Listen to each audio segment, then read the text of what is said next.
Сәлеметсіздер ме, қалайсыздар, амансыздар ма? Бүкіл қолдаушыларыма үлкен алғысымды айтқым келеді. Мен үшін уайымдап, ақылдарын айтып, қандай емдік шара қолдану керек екенін айтып жатқан жандарға үлкен рахмет.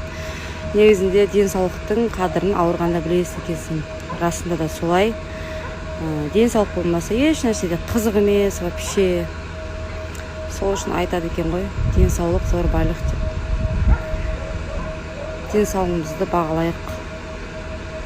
Сол бүгін шыққам, далаға айналып шығайын деп. Күн жып-жылы болып тұр бізде. Айналып шығайын дедім. Өткен жата берсең, езіліп кетеді екенсің, басым ауырып кетті. Сол үшін аман болыңыздар, бар болыңыздар, ауырмаңыздар дегім келеді сіздерге. Қолдаушыларыма үлкен рахмет. Сосын барлығы сұрап жатыр, Ләззат, сен не ішіп жатсың, қалай арықтап жатсың деп. Мен шынды айтайын ба, мен арықтау үшін ешқандай дәрі, бір бәле ішіп жатқан жоқпын, шын айтайын. Еш нәрсе ішіп жатқан жоқпын. Алдында просто мен андай диета ұстап жүрдім ғой, сол диета ұстаған кезінде, походу асқазаным кішірейіп қалды ма, сондай да, уже организм үйреніп қалды да, тамақ ішкенге. Наннан отказ қылып жүргем, уже қазір нанға да вообще тәбетім жоқ. Может, бір жағынан болады ғой, адам қатты уайымдайды, көп нәрсені уайымдайсың ғой. Депрессияда болдым, сол кезде организм үйреніп қалды да, тамақ ішпеу, анау-мынау деген сияқты.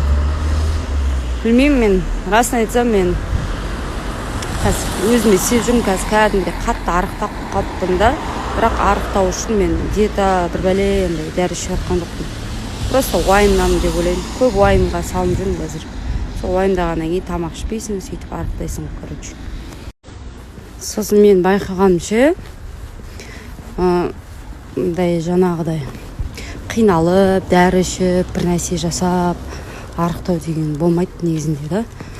Оказывается, адам кәдімгідей өз-өзін тамақтан тыйса ше, аузы тию керек дейді ғой. Потому что адам неден салмақ қосады? Жаңа мөлшерден тыс көп тамақ ішіп қою, көп нәрсені мысалы уақытсыз тамақ жей беру, қайта-қайта да. Мысалы күніне 3 рет тамақ ішу керек болса, обед, ужин, завтрак болса, адам мезгілсіз тамақ іше берсе, 6-дан кейін түнде тамақ іше берсе, содан толады. Мен қазір вообще тамаққа деген қызығушылығым жоқ, шын айтсам. Білмеймін. Кәдімгідей тамақтан уже тамақ аз ішесің ғой. Уже все. Мен бұрын майлы, острый жақсы көретім, қазір вообще ондай жеп жүрген жоқпын. Сондықтан да болады арық.